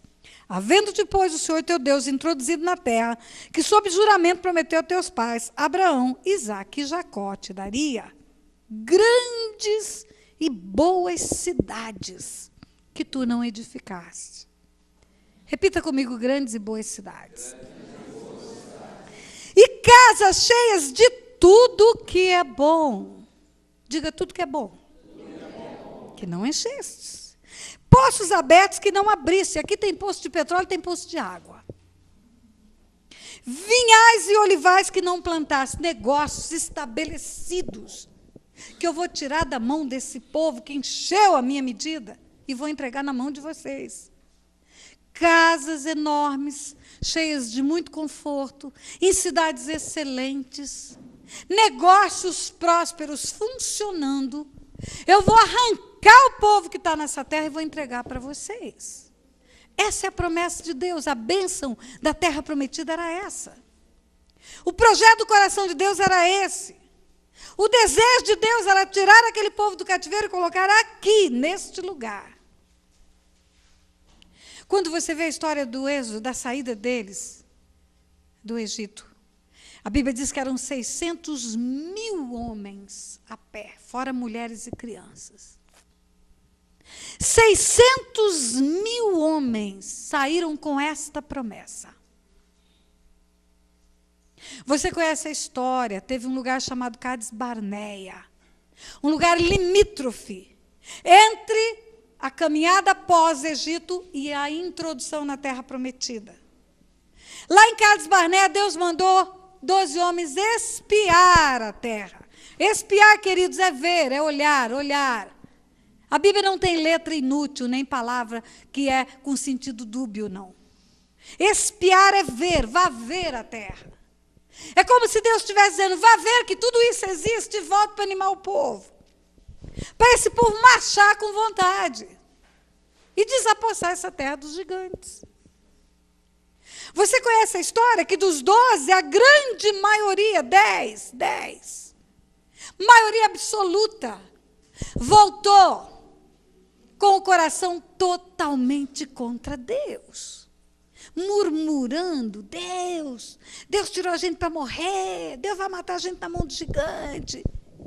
Só dois homens, Josué e Caleb, só dois, perseveraram em ficar no que Deus disse que seria. Eu tenho dito onde eu passo, sabe qual é a minha definição de fé, igreja? É claro que a definição bíblica é minha também, a certeza das coisas que se espera, convicção de fatos que não se veem. Mas eu tenho a definição pessoal que me ajuda muito a elevar minha fé. Eu digo que fé para mim é crer que Deus é quem Ele diz que é e que Ele fará o que Ele diz que fará. Ele é quem Ele diz que é, Ele fará o que diz que fará. E Ele disse que colocaria esse povo lá. Por causa da incredulidade daquele povo, por não saber esperar o momento da vitória, por não saber construir essa ponte entre o momento difícil e o momento da vida abundante, por não ter paciência e confiar e perseverança e confiar em Deus. Desses 600.000, meu Deus, só 2 entraram. Foram 600.000 cadáveres no deserto. Deserto é lugar de aprender? A gente apregoa. Estou no deserto, estou aprendendo, estou. Deserto é lugar de maná? Deserto é lugar de vitória? Deserto é lugar de punição, juízo de Deus. 40 dias ficaram, 40 anos vão andar e vão morrer. E vão sepultar essa geração. Agora escute, igreja. Deus, mesmo no juízo dele, Ele é misericordioso, porque Ele é bom, porque a natureza dEle é boa, porque a essência dEle é boa. Dele vem toda a dádiva, todo dom perfeito. O que aconteceu naqueles 40 anos? Sandálias não rasgaram, cresceram junto com o pé. Vestes não ficaram puídas. Queridos, ninguém adoeceu, a Bíblia diz que ninguém adoeceu. Comida todo dia, e não era qualquer comida, era comida do céu. Água que saía da rocha. Queridos, nuvem de dia para o sol não matá-los, além de dar direção. E coluna de fogo de noite para dar direção e para serpentes, chacais, escorpiões não assolá-los. Olha o tamanho da misericórdia de Deus. Agora me responde, igreja. Me responde. 40 anos andando em círculo, esperando a morte chegar, sepultando uns aos outros, vivendo com a misericórdia se renovando cada manhã. É a mesma coisa que vida abundante, igreja? É a mesma coisa que cidades grandes e boas que não levantaste, não edificaste? casas cheias de tudo que é bom que vocês não adquiriram, com vinhos e olivais que vocês não plantaram, poços que vocês não abriram. Você entende a diferença entre a vida abundante e a plenitude da graça de vida e a misericórdia? Você entende? Então, quando quebramos esses princípios, quando quebramos a aliança, quando rompemos com a vontade de Deus na nossa vida, queridos, os frutos que nós colhemos, eles são terríveis nessa terra. E quando nós atendemos pessoas, nós temos a convicção disso. Eu atendi uma mulher agora, em Salvador, poucos dias atrás. Essa mulher contou a seguinte história. Era jovem, estava namorando dentro da igreja, os pais do noivo, do namorado ainda, opondo-se ao casamento, talvez pela juventude deles. Ela não soube explicar por que a mãe do rapaz se opunha ao casamento. Mas ela conseguiu convencer o rapaz a revelia da mãe, sem a bênção da mãe, fazer o noivado. Foi um dia na casa dela, fez ele comprar aliança e fizeram a aliança do casamento lá, com a presença dos pais dela, sem a presença dos pais dele. Imagina a tristeza do coração da mãe, chegando esse filho de aliança no dedo. Mas marcou-se a data do casamento. Está marcada a data do casamento. E quando faltavam 3 dias para o casamento, ela percebeu que ele estava arrefecendo naquela vontade. Como se ele estivesse recuando. Ela falou, meu Deus, a mãe dele está conseguindo influenciar e até no altar ele pode desistir. E o que ela fez? Ela quase que foi a estupradora, abuso sexual mesmo dele. Chamou ele lá num quarto para ver roupa de casamento, estava pelada, fez igual a mulher de Potífar e se agarrou nele, e agora a gente já pode ir para a cama, porque já está com o casamento marcado, e forçou aquela situação. Aí terminou o ato sexual, ela falou, agora você vai e conta para sua mãe que eu já sou sua mulher. E vai fazer o quê? Casou. Aí ela começou a contar a história do casamento dela. O que aconteceu desde o primeiro dia? Uma decadência de valores, rompimentos do respeito, rompimentos da dignidade. E o que é pior, 11 anos de casada e não tinha filhos. Não tinha filhos, doida para ter filhos. Toda família tem muitos filhos e ela sem gerar filhos. Vai para o médico, faz exames. Tudo normal, espermiogênese dele, ou a ovulação dela, tudo normal. Aí um dia ela escutou uma palavra sobre arrependimento, confissão de pecados e tal. E caiu a ficha. O Espírito de Deus ministrou aquela moça. Caiu a ficha, ela foi procurar a sogra, ela e o marido, os dois. Colocaram-se de joelho diante da sogra, pediram perdão e pediram a bênção sobre o casamento. Ela falou, pastora, naquele mês eu já não menstruei mais, eu engravidei uma semana depois. Eu entendi, sabe o que acontece? Quando você quebra um princípio desse da honra aos seus pais, da honra à sua mãe para escolher casamentos que você está desobedecendo, a maldição vem. Não é a mãe que é má e amaldiçoa. Essa maldição vem do céu. É a punição da lei da desobediência. Honra teu pai e tua mãe para que se prolongue os dias na terra que o Senhor teu Deus te dá. Desonra teu pai e tua mãe para viver mal e viver pouco. É a consequência natural dessa lei. A maldição vem sobre a árvore e essa árvore não produz frutos. Ou então produz frutos bichados, que são filhos que dão todo tipo de trabalho e todo tipo de problema. Então, quando você vai falar de geração bendita, tem que passar por você primeiro. Tem que passar pela sua conduta, o seu agir, o seu proceder. Queridos, a herança espiritual é algo tão real como a herança natural. Eu falo que muitas coisas Deus me fez juíza para entender esses princípios espirituais. Imagine que uma pessoa morre, ele é traficante de drogas. E ele tem uma grande fortuna que ele amealhou vendendo drogas. Os filhos, os 2 filhos, totalmente contrários a esse negócio ilícito do seu pai. Filhos que nunca aprovaram, nunca apoiaram o tráfico de drogas. Mas esse homem faz um patrimônio e ele morre. Agora, esse patrimônio tem direção certa a partir da morte dele. Os filhos herdam, não porque tenham contribuído com o tráfico de drogas. Eles herdam porque são filhos. A única condição para a herança é a legitimidade de ser filho. Pode chegar para o juiz e dizer, excelência, eu não quero essa herança. Nós somos contrários à forma como essa herança foi angariada por nosso pai, nós não queremos. O juiz vai dizer, mas ela é de vocês, vocês são herdeiros naturais. Não, mas nós não queremos. Nós não queremos, então vocês vão ter que expressamente manifestar a vontade. Vão ter que escrever isso numa petição, isso vai ficar nos autos. E depois que vocês manifestarem expressamente a vontade de vocês, aí eu, o juiz, vou homologar essa decisão de vocês de renunciar à herança. É assim no mundo espiritual.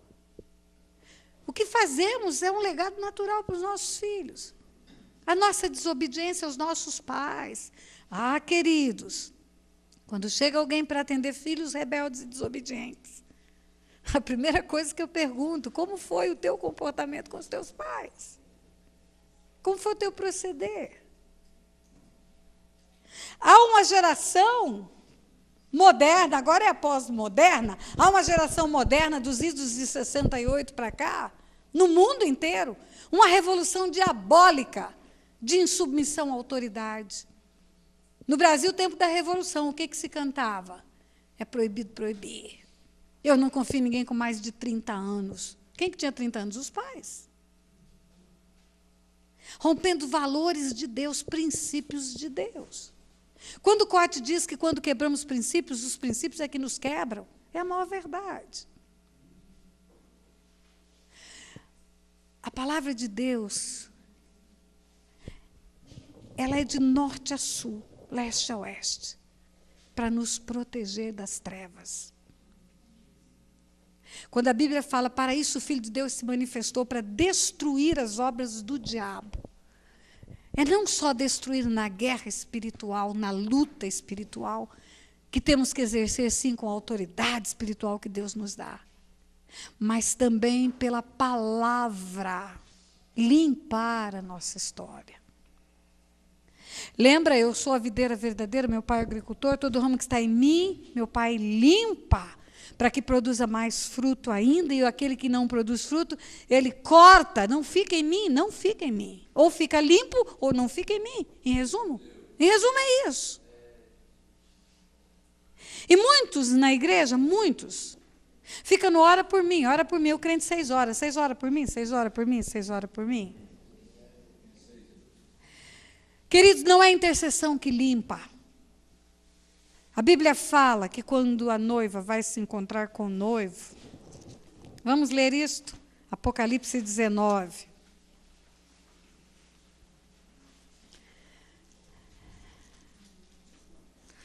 O encontro da noiva com o noivo. Versículo 6. 19:6. Então ouvi uma voz como de numerosa multidão, como de muitas águas, e como de fortes trovões, dizendo, aleluia, pois reina o Senhor nosso Deus, o Todo-Poderoso.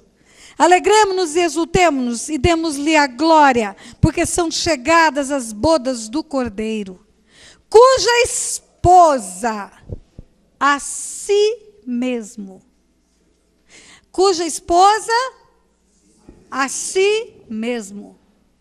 a si mesmo se ataviou.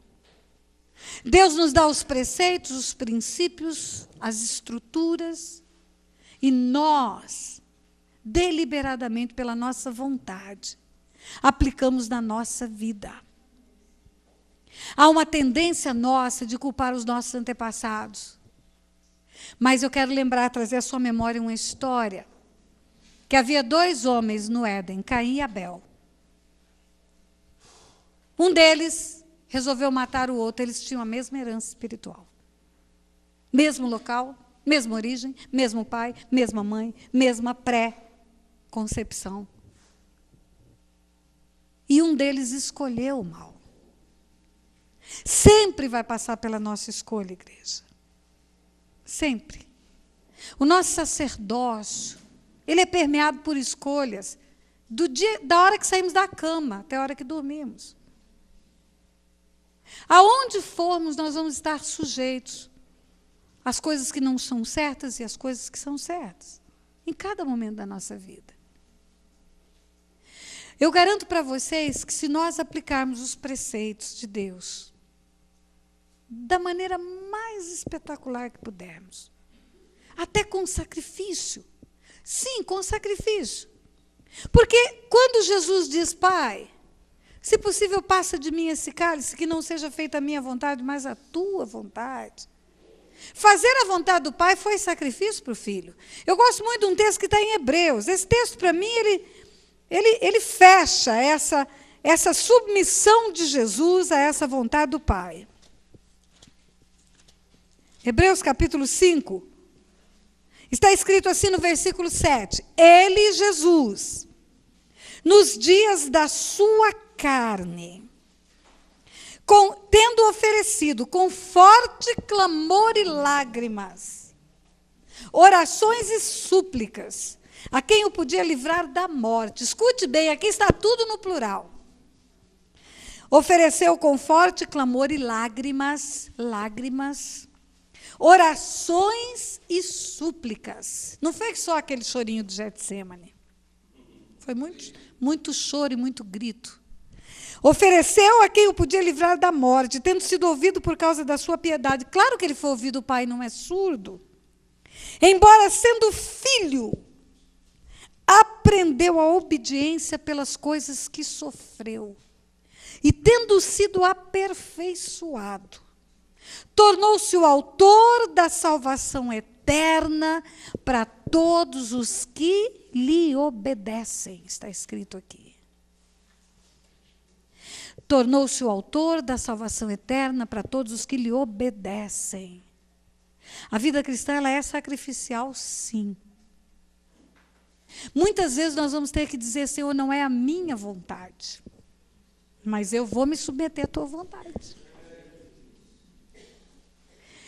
E quando conseguimos chegar nesse patamar, queridos, nós verdadeiramente vamos ser instrumentos de Deus para abençoar outras famílias na terra. Vamos ser instrumentos de Deus. Primeiro, porque teremos autoridade para falar dessa palavra, desses princípios, desses preceitos.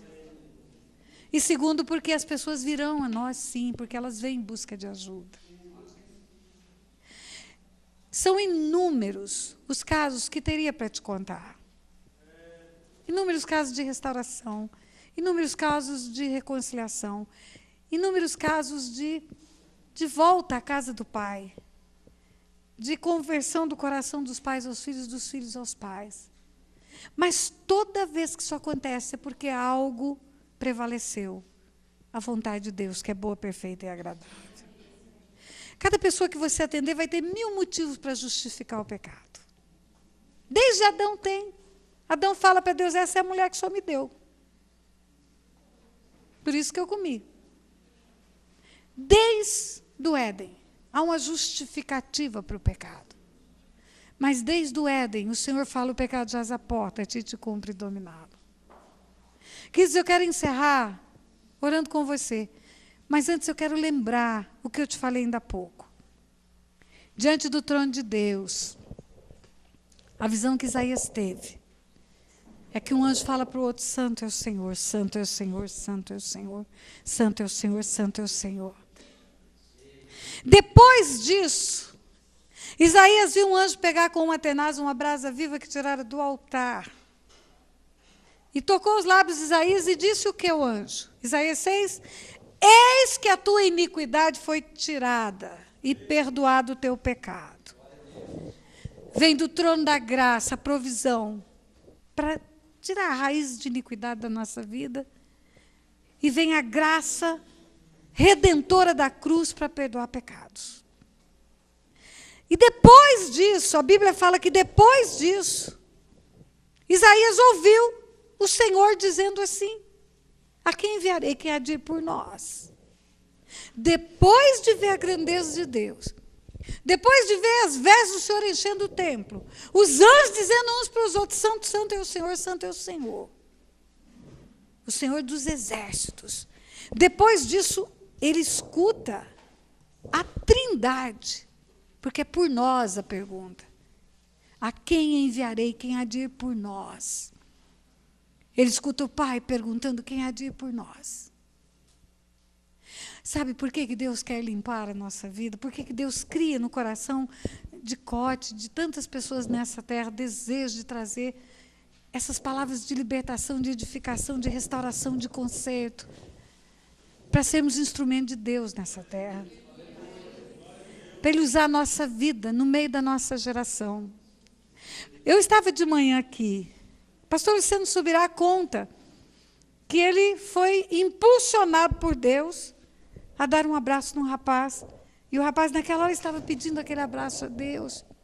Por que Deus não abraçou aquele rapaz? Ele, Deus. Porque ele precisa dos braços de um servo dele para fazer isso na terra. Por que Deus não foi ele pessoalmente na casa de Judas, na rua que se chama Direito, onde estava hospedado Saulo de Tarso, cego, porque teve uma visão mais limpa do que o sol? Por que Deus precisa aparecer para Cornélio e falar, Ananias, vai lá e ora com ele, porque ele teve uma visão que você foi lá e orou por ele.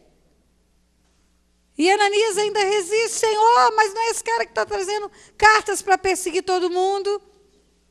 Resposta do Senhor, ele é um vaso escolhido por mim. Importa que ele sofra por amor ao meu nome. Aí quando Ananias chega e impõe as mãos, ele enxerga. Por que Deus não fez isso? Porque Deus faz o Joe de outro mundo, ele faz. Mas o desse mundo ele usa homens e mulheres na terra. Por que um dia ele precisou quebrar o paradigma de Pedro, que era preconceituoso, que achava que salvação era só para judeu, para fazer Pedro caminhar até a casa de Cornélio, para levar o evangelho e mandar Cornélio buscar Pedro através de mensageiros? Por que Deus não fez isso ou não mandou anjos fazer? Porque isso é homens que têm que fazer. Como crerão se não há quem pregue? Nós somos chamados, igreja, para com a mesma unção recebida quando o Senhor passou no Jordão, a mesma unção messiânica, o Espírito de Deus está sobre mim para isso, para isso, para isso, para isso. Essa unção está sobre a igreja. E a unção que está sobre a igreja é que vai trazer vida na terra. É que vai implantar um reino na terra.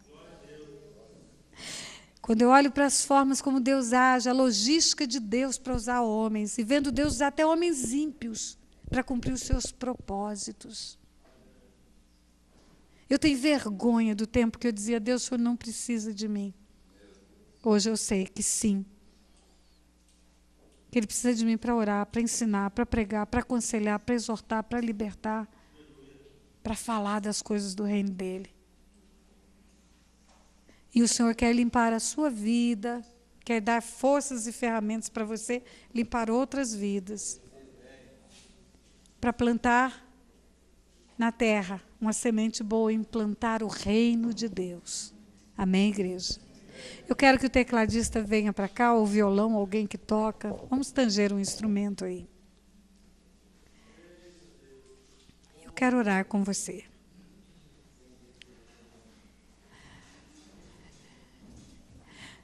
A palavra de manhã, ela foi impactante para nós. A palavra de tarde, agora à noite, ela traz como um prumo para nós. Precisamos entrar no prumo de Deus, igreja. Nós precisamos entrar no prumo de Deus.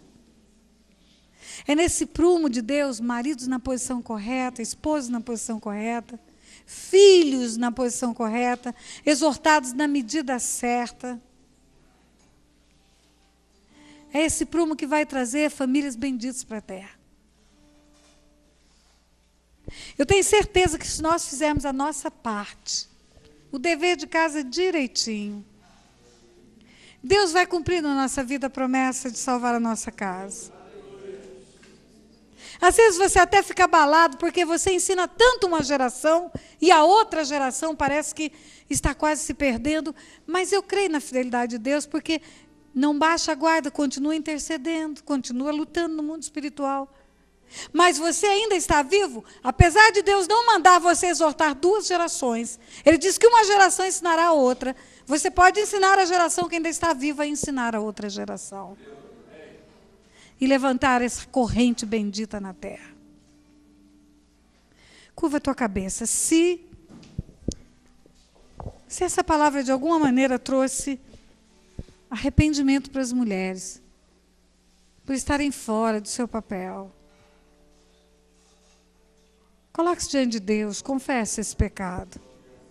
Confesse esse pecado e diga: Deus, eu quero fazer um conserto disso. Se o seu marido está aqui, você agora mesmo, vire-se para ele e peça perdão pela insubmissão. Quando a gente fala de Rebeca, igreja, parece uma ficção, um negócio tão longe. Rebeca ajudou um menino a enganar, um rapaz a enganar o seu pai. Isso acontece todos os dias, debaixo dos tetos das famílias modernas.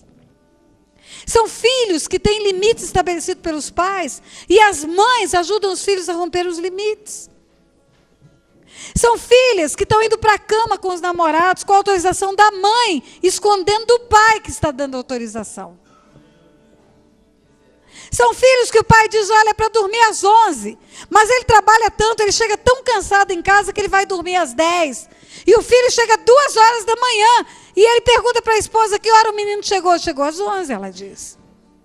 Não é diferente do que Rebeca fez. Tomando partido de filhos. Tendo predileções dentro de casa. E criando problemas no meio dos filhos. Nós temos que nos arrepender disso, mulheres. Nós temos que nos arrepender disso. Maridos que não têm cumprido esse papel, negligenciado essa cobertura que ele representa na sua casa de guardar o jardim, de proteger o jardim, expondo os seus filhos e as suas esposas aos ataques de Satanás. Temos que nos arrepender disso, igreja. Também temos que nos arrepender dos conselhos fáceis de separação. Qualquer desculpa que alguém dá, nós já aconselhamos: separa. Ainda tem pastor que usa a palavra bíblica, fala: vai, minha filha, a glória da segunda casa vai ser maior que a da primeira.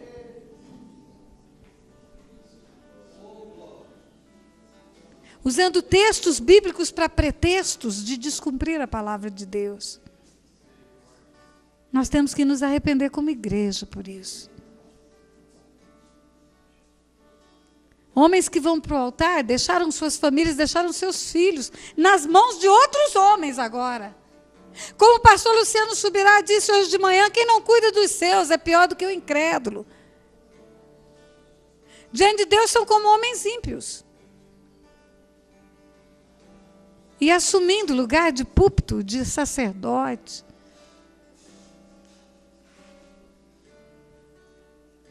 Pai, em nome de Jesus, nós queremos nos arrepender, Pai. Queremos nos arrepender, Senhor, por tomarmos a nossa vida com independência da Tua palavra, Pai. Rompendo preceitos Teus, afrontando princípios da Tua palavra. Senhor, nós temos andado, Senhor, como se o Senhor também fosse pós-moderno. Porque a cultura muda, porque a filosofia muda, porque a psicologia muda, porque a ciência muda. Nós queremos que o Senhor mude também. Mas o Senhor é um Deus que não muda, Pai. O Senhor é e será santo, santo, santo, santo. E nós queremos, Pai, ser uma igreja limpa, sem mácula, sem mancha, sem ruga. Queremos ser achados, Pai, como obreiros que não têm do que se envergonhar, Pai. Não tem. Não tem. Queremos ser achados íntegros e irrepreensíveis no corpo, na alma e no espírito, Pai. Íntegros e irrepreensíveis. Não ter do que ser repreendidos, Pai. Não ter motivo para repreensão. Porque nós queremos ouvir do Senhor, Pai, a aprovação. Porque somos a tua igreja, Pai. Teu povo.